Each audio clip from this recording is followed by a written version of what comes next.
यानी इस हदीस मुबारक में नबी करीम सल्लल्लाहु अलैहि वसल्लम ने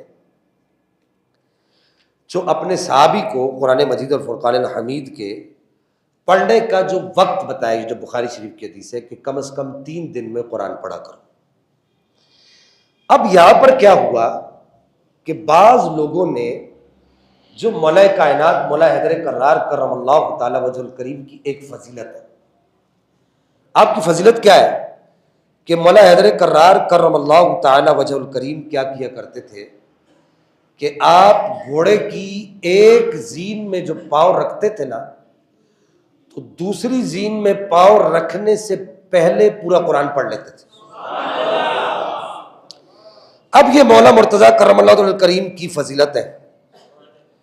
अब यहां पर खवारिज को और नवासिब को परेशानी, उन्होंने कहा कि भाई ये कैसे हो सकता है, ये तो मौला अली करमल्लाहु ताला करीम की फजीलत तो नहीं है। और उनमें सर फहरिस्त जो नाम है वो इब्न तैमिया का है। इनकी जमात का जो इमाम है ना इब्न तैमिया, उसका नाम सर फहरिस्त है। उसने क्या किया, उसने कहा कि देखो ये मौला अली करमल्लाहु ताला करीम पर ब्लेम है, ये मौला कायनात पर इल्जाम है, ये मौला अली की फजीलत तो नहीं है, ये तो मौला कायनात करमल्लाहु ताला करीम की बेअदबी है। ये कैसे हो सकता है कि एक जीन में पाँव रखते थे, दूसरी में रखने से पहले कुरान खत्म कर लेते थे। मैंने कहा मौली साहब ये असल में मसला तुम्हारा नहीं है, मसला अली की मोहब्बत का है। जिसको अली से मोहब्बत हो जाए उसको अली की ये बात समझ आती है। अब ये तुम बुखारी की ये हदीस तो सामने रख रहे हो कि नबी करीम ने एक साहबी को मना किया कि तुम जो है वो 3 दिन से कम में कुरान खत्म नहीं किया करो। तो बुखारी की वो जो दूसरी हदीस है कि जिस दूसरी हदीस में नबी करीम सल्लल्लाहु अलैहि वसल्लम इरशाद फरमाते हैं, हदीस का नंबर है 3417, हदीस का नंबर याद रखना बुखारी शरीफ का 3417, कि नबी करीम सल्लल्लाहु अलैहि वसल्लम इरशाद फरमाते हैं कि हजरत दाऊद अलैहिस्सलाम अपने गुलाम को, अपने उम्मती को हुक्म दिया करते थे सवारी की जीन सीधी करो। क्या? सवारी की जीन सीधी करो। सवारी की जीन सीधी करने से पहले पहले हजरत दाऊद अलैहिस्सलाम पूरी ज़बूर शरीफ पढ़ लिया करते थे। मैंने कहा मौली साहब आपको बुखारी शरीफ की यह हदीस नजर नहीं आई? हजरत दाऊद अलैहिस्सलाम सवारी की जीन सीधी करने से पहले, काठी जिसको कहते काठी, काठी सीधी करने से पहले पहले पूरी ज़बूर शरीफ पढ़ सकते हैं। तो मेरा मौला हैदर कर्रार पूरा कुरान कैसे नहीं पढ़ सकता?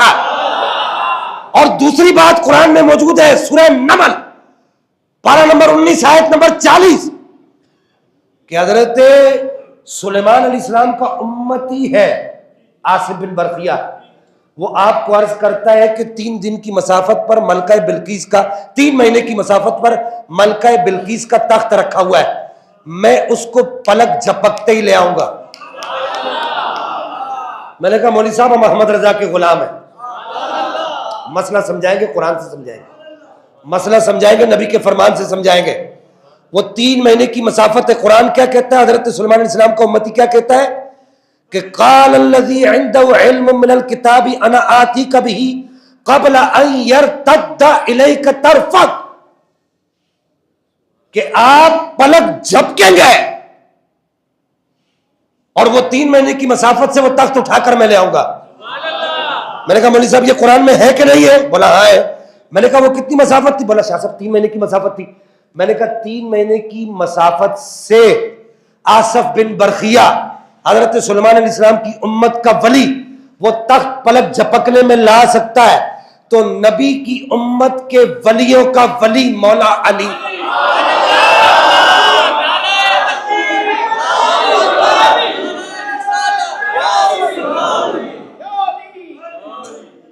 मैंने कहा वो ला सकता है 3 महीने की मसाफत से, तो नबी की उम्मत का वली, वलियों का वली, वो भी घोड़े की एक जीन में पांव रखे, एक रिकाब में पांव रखे, दूसरी में रखने से पहले कुरान खत्म कर सकता है।